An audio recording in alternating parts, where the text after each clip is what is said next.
Pour évoquer les causes du premier conflit mondial, il nous faut tout d'abord étudier les causes lointaines, les causes profondes qui, depuis le XIXe siècle, ont mené le monde à une situation de tension particulièrement forte en 1914.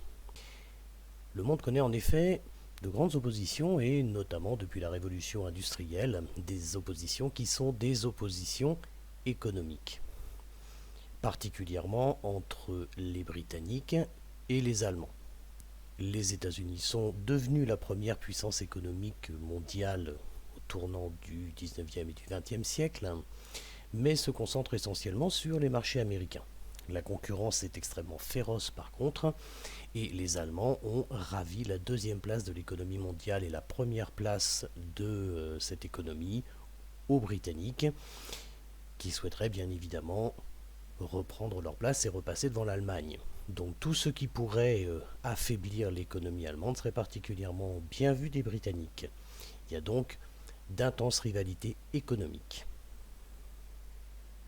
D'autre part, le monde de 1914 est un monde colonisé. Les Européens, depuis le XVIe siècle, ont colonisé le monde, particulièrement les Français et les Britanniques. L'Allemagne, quant à elle, qui est un pays récent et qui est donc parti beaucoup plus tard dans la course aux colonies, souhaiterait augmenter sa puissance coloniale. Cependant, les espaces de colonisation sont devenus extrêmement réduits et donc l'Allemagne sait qu'elle devra prendre ses colonies à d'autres États européens, ce qui est bien évidemment un risque important de conflit. Ce monde connaît donc de très intenses tensions coloniales. On voit ici donc comment l'Allemagne souhaite, sur un des derniers territoires encore indépendants, la Chine, se tailler la plus grande part possible du gâteau, ce que ne semblent pas vouloir partager les autres puissances mondiales.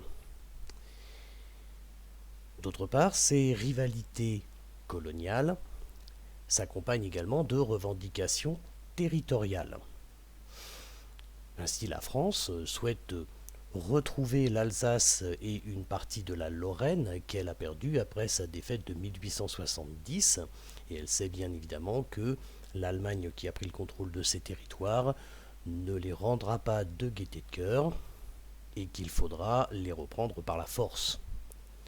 Donc d'importantes rivalités territoriales existent. On pourrait aussi citer le cas de l'Italie qui a des revendications sur certains territoires, en Dalmatie par exemple, qui appartiennent à l'Autriche-Hongrie. Et enfin, on peut rajouter que ce monde de 1914 connaît également de très fortes tensions et de très fortes revendications nationalistes. Les Polonais, par exemple, ne se sentent pas à leur place dans l'Empire russe et souhaiteraient voir naître un État polonais. De même pour les Ukrainiens, par exemple. Et dans l'Empire austro-hongrois, les Bosniaques souhaiteraient également donc acquérir l'indépendance. Et ils ont pour cela le soutien de certains autres pays, notamment la Serbie. Donc des revendications nationalistes importantes n'ont pas été satisfaites dans le courant du XIXe siècle. Nous avons donc des rivalités économiques, des rivalités coloniales, des rivalités territoriales et des revendications nationalistes qui ont créé donc de très fortes tensions qui deviennent particulièrement vives en 1914. Face à cette situation de tension, les États vont se préparer à la guerre. Ils vont par exemple se livrer à une intense course aux armements. Ils vont développer des armements de plus en plus performants dans le domaine de l'artillerie par exemple. Ils vont se doter de marines de guerre extrêmement puissantes, ce qui est bien évidemment aussi extrêmement coûteux. Et ils vont également se doter de nouvelles armes qui sont les produits des progrès technologiques, comme par exemple les sous-marins, et également les aéroplanes, comme on les appelle à l'époque, c'est-à-dire les avions. Donc une intense course aux armements, un armement technologiquement très avancé, mais un armement dont les états-majors précisent que, à la vitesse des progrès technologiques de l'époque, il sera vite obsolète. Donc il serait souhaitable, pour que les dépenses n'aient pas été réalisées pour rien, que cet armement serve assez rapidement. Et enfin, tant qu'à faire la guerre, autant ne pas la faire tout seul.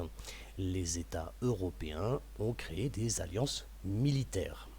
On a donc la triple alliance avec l'Allemagne, l'Autriche-Hongrie et l'Italie. On retrouve deux États qui sont des États peu démocratiques, l'Allemagne et l'Autriche-Hongrie, donc deux grands empires. Et face à cette triple alliance, la France, avec le Royaume-Uni et avec l'Empire de Russie, a créé donc la triple entente. Alors le rapprochement du Royaume-Uni et de la France, deux démocraties, peut paraître effectivement assez logique. On peut se demander pourquoi finalement les Britanniques et les Français ont été s'allier avec les Russes. Le tsar de Russie est un autocrate et la démocratie n'est pas une des caractéristiques de ce régime, mais en observant la carte, on comprend bien que c'est une alliance de revers qui permet de prendre entre deux feux la triple alliance. Donc une situation de très très forte tension et des États qui finalement se sont préparés à la guerre.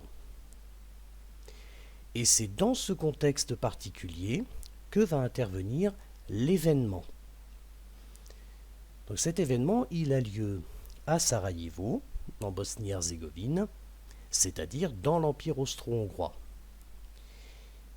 Le 28 juin 1914, un Bosniaque, pour des raisons nationalistes, Gavrilo Princip, va assassiner l'archiduc héritier du trône d'Autriche-Hongrie ainsi que sa femme.